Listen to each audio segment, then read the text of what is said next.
حضور نبی رحمت شفیع امت صلی اللہ علیہ وآلہ وسلم آپ کا فرمان اقدس ہے، جو بندہ میری ذات پر جتنا زیادہ درود پاک پڑھے گا کل بروز قیامت وہ بندہ اتنا زیادہ میرے نزدیک ہوگا۔ اس واسطے کثرت محبت اور شوق کے ساتھ درود پاک پڑھا کیجئے۔ اللہ رب العزت ہم سب کو عمل کی توفیق عطا فرمائے۔ آج کا جو میرا عنوان ہے وہ ہے نبی پاک صلی اللہ علیہ وآلہ وسلم آپ کی پیاری پیاری اہل بیت اطہار کا مقام و مرتبہ۔ یاد رکھیے یہ نقطہ اگر سمجھ آ گیا تو آدھا مسئلہ آپ کو یہی سمجھ آ جائے گا، وہ یہ ہے اللہ رب العزت نے اپنے حبیب پاک صلی اللہ علیہ وسلم کو جو چیز بھی عطا فرمائی ہے وہ سب سے زیادہ افضل اور اعلیٰ اور بلند اور مرتبے والی عطا فرمائی ہے۔ مثال کے طور پر نبی پاک علیہ السلام کو اللہ نے امت عطا فرمائی تو وہ پہلی امتوں سے افضل ہے۔ آقا کریم علیہ السلام کو اللہ نے کتاب عطا کی تو وہ پہلے نبیوں کی کتابوں سے افضل ہے۔ اسی طرح نبی کریم علیہ السلام کو اللہ نے جو شہر عطا کیا تو وہ باقی شہروں سے افضل ہے۔ نبی پاک کو جو دین عطا کیا وہ پہلے دینوں سے افضل ہے۔ اسی طرح نبی پاک علیہ السلام کو اللہ نے جو صحابہ عطا کیے ہیں وہ پہلے نبیوں کے صحابہ سے افضل ہیں۔ غور کیجئے حضرات۔ اور اسی طرح نبی پاک علیہ السلام کو جو اللہ نے گھرانہ دیا ہے کائنات میں وہ سب گھرانوں سے بھی افضل گھرانہ ہے۔ جب ہمیں یہ بات سمجھ آ جائے گی، بیٹے موبائل جیب میں ڈالو میں پریشان ہو رہا ہوں، ایک مرتبہ سن لیا کریں، میں کو پنجابی تو فارسی تو نہیں بولتا بیٹا، سن لیں میری بات، جیب میں ڈالیں، گل سنو اللہ دے بندے ہو، سور شور میں لونی کو نہیں، میں بے سورا بندہ، پر میری گلاں سن لو یار، معذرت ناراض بھی نہیں ہونا۔ تو عرض یہ کر رہا ہوں کہ جب ہمیں یہ سمجھ آ گئی کہ اللہ رب العزت نے اپنے حبیب پاک کو جو چیز بھی عطا کی ہے وہ سب سے افضل عطا کی ہے تو یہ ماننا پڑے گا کہ نبی پاک کے صحابہ بھی افضل ہیں اور نبی پاک کی اہل بیت بھی افضل ہیں۔ یہ یاد رکھیے، آدھا مسئلہ تو یہاں ہمارا حل ہو جانا چاہیے۔ اب دوسری بات، قرآن مجید برہان رشید نے اور نبی پاک علیہ السلام کے فرامین میں جیسے صحابہ کرام کا مقام و مرتبہ بیان کیا گیا ویسے اہل بیت رسول کا مقام و مرتبہ بھی بیان کیا گیا۔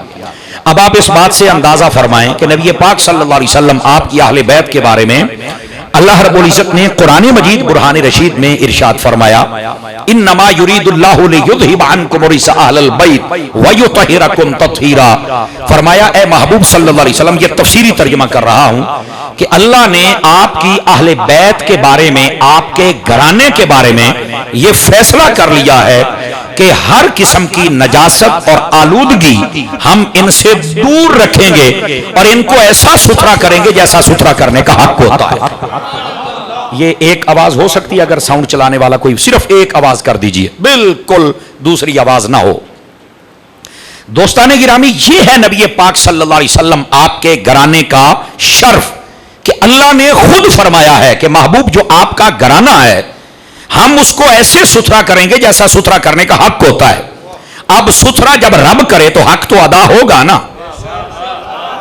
سمجھ آ رہی ہے نا جی؟ اور پھر اللہ رب العزت نے یہ محبوب پاک علیہ السلام کو یہ جو شرف دیا اس کا ذکر قرآن مجید میں کر دیا کہ ہم ان کو ستھرا کریں گے۔ اچھا، اس ستھرا کرنے کا مطلب کیا ہے؟ علماء تفسیر کو پڑھا جائے، غور سے سننے والی بات ہے، تو اس ستھرا کرنے کا مطلب یہ ہے کہ ان کے جو عقائد ہوں گے وہ ہر قسم کی خرابیوں سے پاک ہوں گے، ان کے جو اعمال ہوں گے وہ قرآن و حدیث کے مطابق ہوں گے، ان کا جو اخلاق ہوگا فرمایا وہ اخلاق نبوی کے مطابق ہوگا۔ سمجھ آ رہی ہے نا؟ یعنی اللہ رب العزت نے جو ان کو ستھرائی عطا فرمائی تو اس کا مطلب کیا ہے؟ علماء نے ایک لفظ لکھا ہے احوال شریفہ، یعنی جتنے اخلاقیات اور جتنے اعمال صالحہ اور جتنے عقائد صحیحہ ہیں وہ اللہ رب العزت ان کو عطا فرمائے گا۔ سمجھ آ رہی؟ اور فرمایا کہ ہم ان سے ہر قسم کی نجاست اور آلودگی کو دور کر دیں گے۔ اس کا مطلب کیا ہے؟ جتنے افعال مذمومہ ہیں فرمایا وہ ہم ان سے دور کر دیں گے۔ کیوں؟ فرمایا یہ محبوب کا گھرانہ ہے، کوئی یہ نہ کہے کہ یار یہ کیسا گھرانہ ہے، کیونکہ نبوت کے لیے لازم ہے کہ جو نبی ہوتا ہے وہ حسن میں بھی سب سے افضل ہوتا ہے، وہ علم میں بھی سب سے افضل ہوتا ہے، وہ اخلاق میں بھی سب سے افضل ہوتا ہے، اور اپنے گھرانے کے اعتبار سے بھی جتنے گھرانے ہوں سب سے زیادہ شرافت والے گھرانے میں ہوتا ہے۔